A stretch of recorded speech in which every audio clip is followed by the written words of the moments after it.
사랑해 주님 감사드립니다. 이 시간 주님 앞에 나와 드리는 예배 가운데 함께 해주시고 오직 주님만 영광 받으시는 귀한 예배 되게 도와주시옵소서. 예배의 시종을 주장하여 주시기 원하며 사랑이 많으신 예수님 이름으로 기도드립니다. 아멘. 오늘 주신 말씀은 에레미야 31장 31절에서 34절 말씀입니다. 나 여호와가 말하노라. 보라, 날이 이르리니 내가 이스라엘 집과 유다 집에 새 언약을 세우리라. 나 여호와가 말하노라.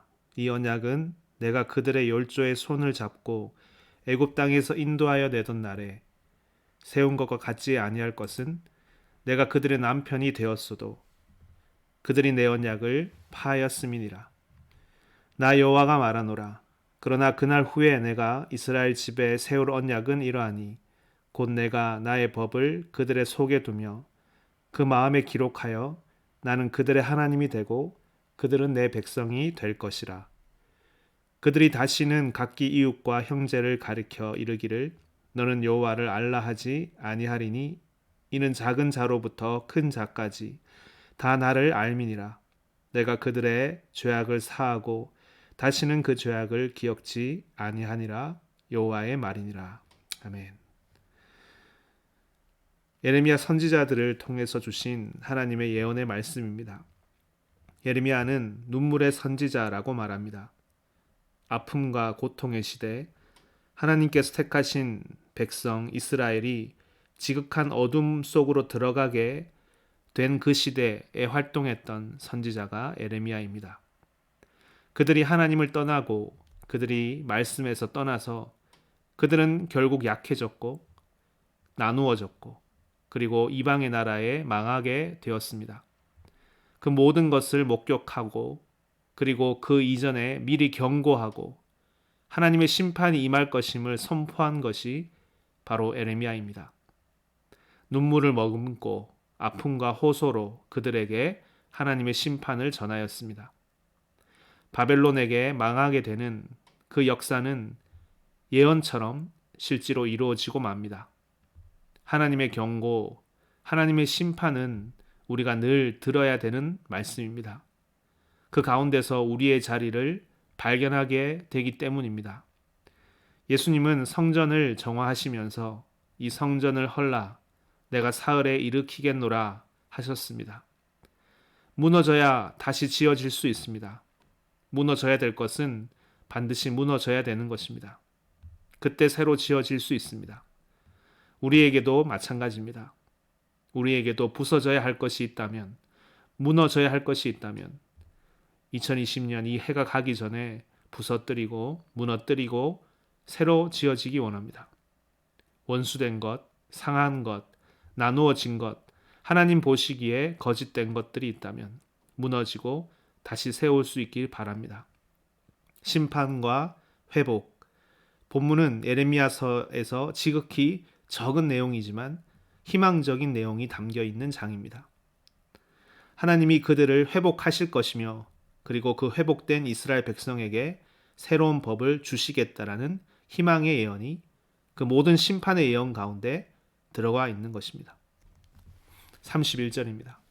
나 여호와가 말하노라. 보라, 날이 이르리니 내가 이스라엘 집과 유다 집에 새 언약을 세우리라. 여기 보면 이스라엘 집과 유다 집이라고 되어 있습니다. 하나님이 거하시는 집이 두 가지가 있는데 하나가 북이스라엘이고 하나가 남유다입니다. 그 집들이 그러나 다 망해버렸습니다. 그리고 종으로 다 잡혀갔습니다. 그 망하고 저버린 나라에 대해서 이것이 그들만의 이야기가 아니라 이것이 오늘날 믿는 자들의 현실, 그들의 영적인 현실이라고 할 수 있습니다. 오늘날에도 수많은 믿는 자들이 잡혀가 있는 영적 바벨론 상태라고 말할 수 있습니다. 그러나 이 모든 것에 대해서 하나님이 어떻게 하실지를 말씀하시는 것이니 우리가 이것을 반드시 듣고 이루실 일로 믿고 그 약속을 성취하는 우리들이 다 되기 원합니다. 하나님 말씀은 이러합니다. 그 망하고 포로된 것에서부터 끄집어내서 다시 해방과 자유를 얻게 하실 것이다 그리고 그들에게 새로운 언약을 세울 것이다 라고 말씀하십니다. 이 법, 새로운 법이 중요합니다. 여러분, 한 나라를 세우기 위해서는 그 나라가 있는 땅이 필요하지만 또한 필요한 것은 법입니다. 우리가 인접한 국가라도 어떤 가치, 어떤 법을 가지고 있느냐에 따라 전혀 다른 나라가 된다는 것을 우리는 알고 있습니다. 우리는 너무나 이것을 경험적으로 잘 알고 있죠. 남한과 북한만 봐도 어떤 법을 취하고 있느냐, 민주주의냐, 공산주의냐, 그 법에 따라 전혀 다른 나라가 되는 것입니다. 법이 그 나라의 정체성을 결정하는 것입니다. 나라가 그러한 것과 같이 한 개인도 마찬가지입니다. 내가 어떤 법 위에 세워져 있느냐, 그 법이 어디에 세워져 있느냐, 이것이 중요한 것입니다. 선지자는 새 언약을 너희 속에 세우리라 라고 말씀하셨습니다.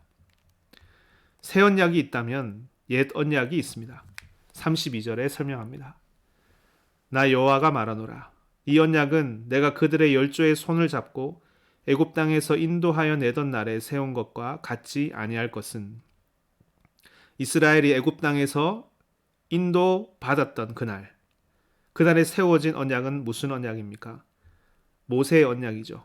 모세의 십계명입니다. 그러나 이것과 새 언약은 다르다고 말씀하십니다.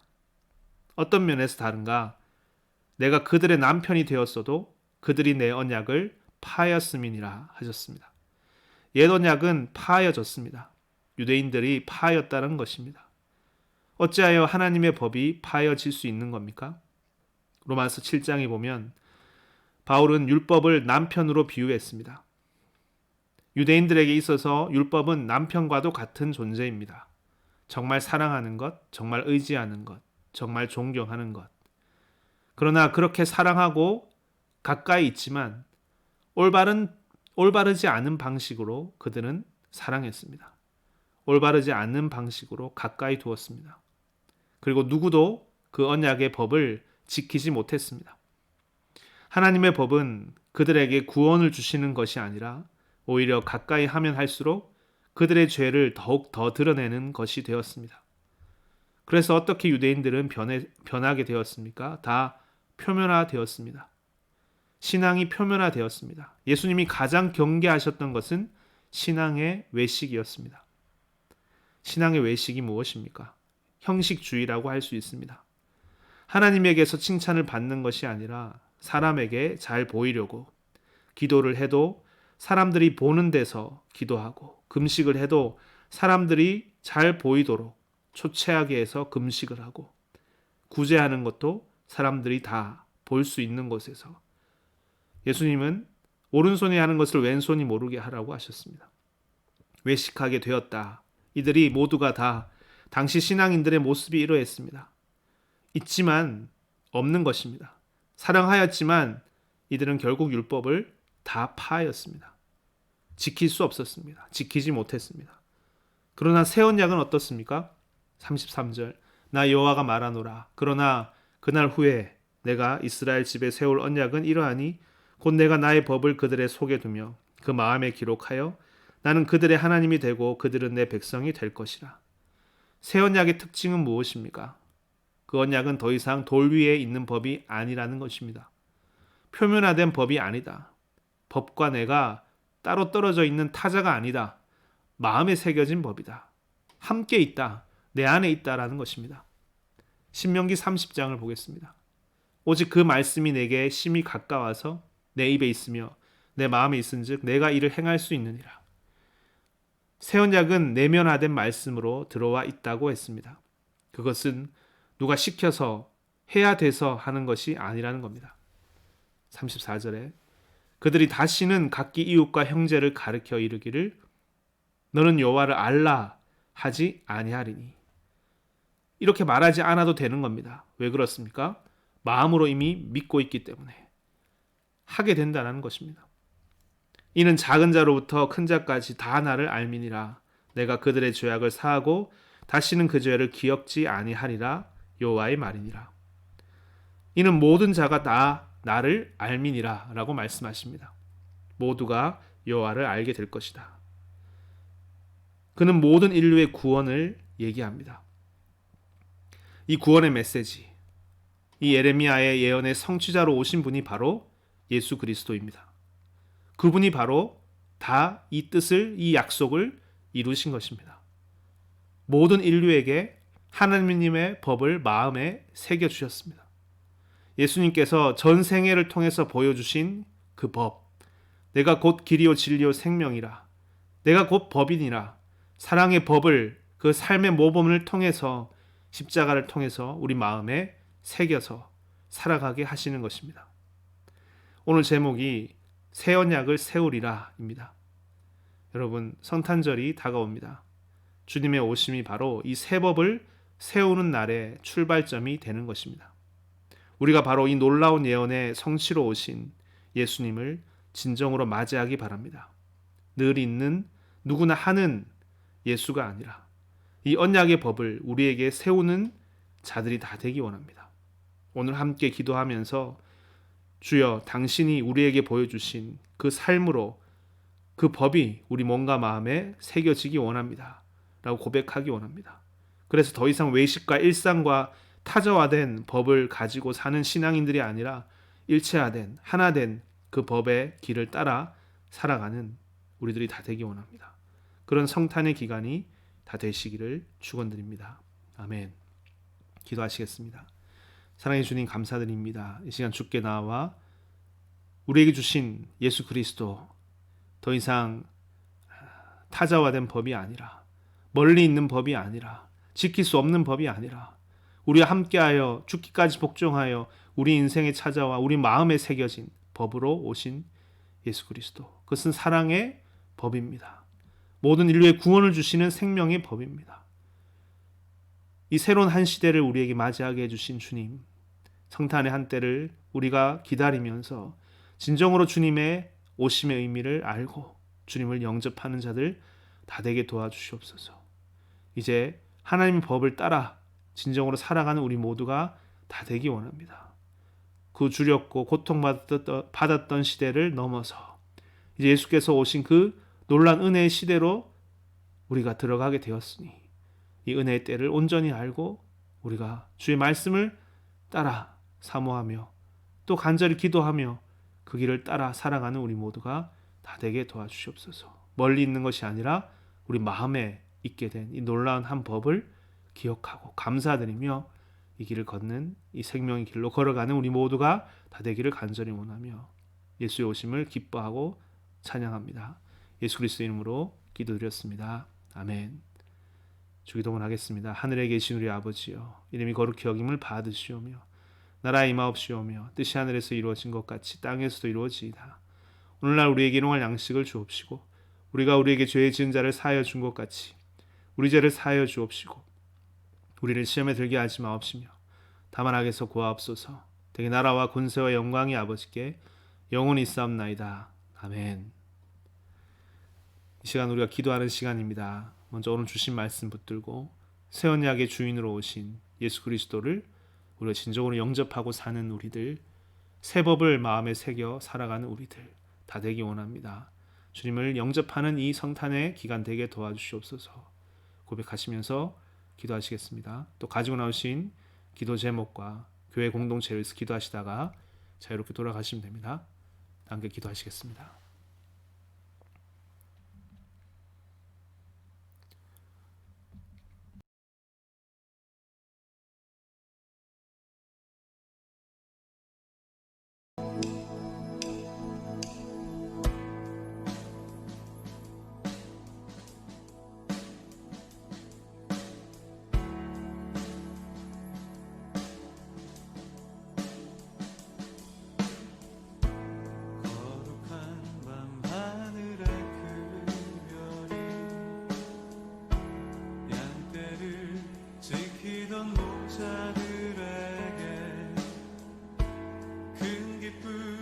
소식을 전했네.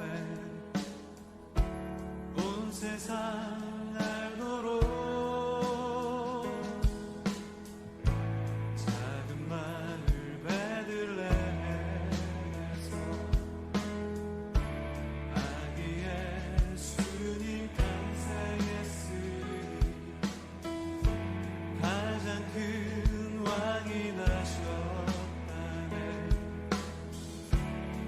예수는 만왕의 왕 왕이 나셨다 이 땅을 구원하실 왕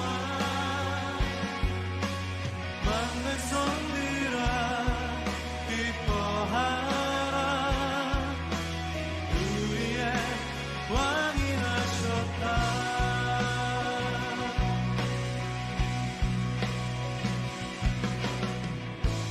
그의 강한 능력의 손길 병든 자 가난한 자들에게 구원의 소망을 주시네 그분은 평강의 왕 왕이 나셨다 이 땅을 구원하실 왕 만내 성들아 기뻐하라 우리의 함께 왕이 나셨다 왕이 나셨다 이 땅을 구원하실 왕 만내 성들아 기뻐하라 우리의 왕이 나셨다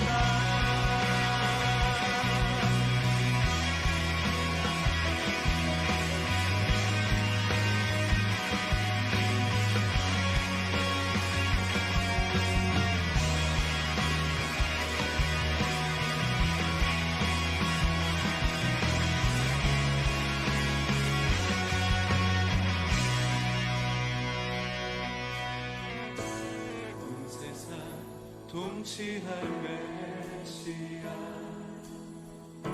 주께서 온 우주 다스리니 그 나라 영원하리라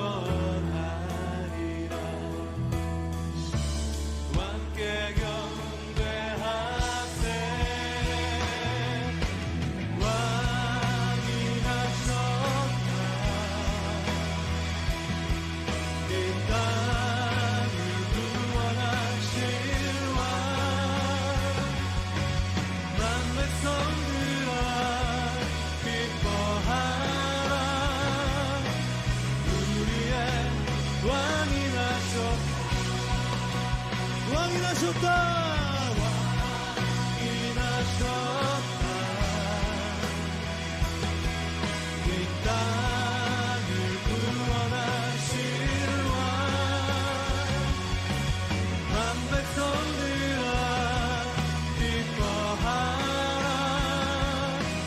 우리의 왕이 나셨다 온 열방을 선포하면서 왕이 나셨다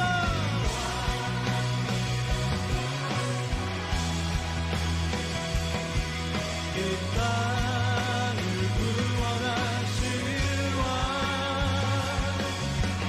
남의 성들아 기뻐하라 우리의 왕 다시 한번 왕이 나셨다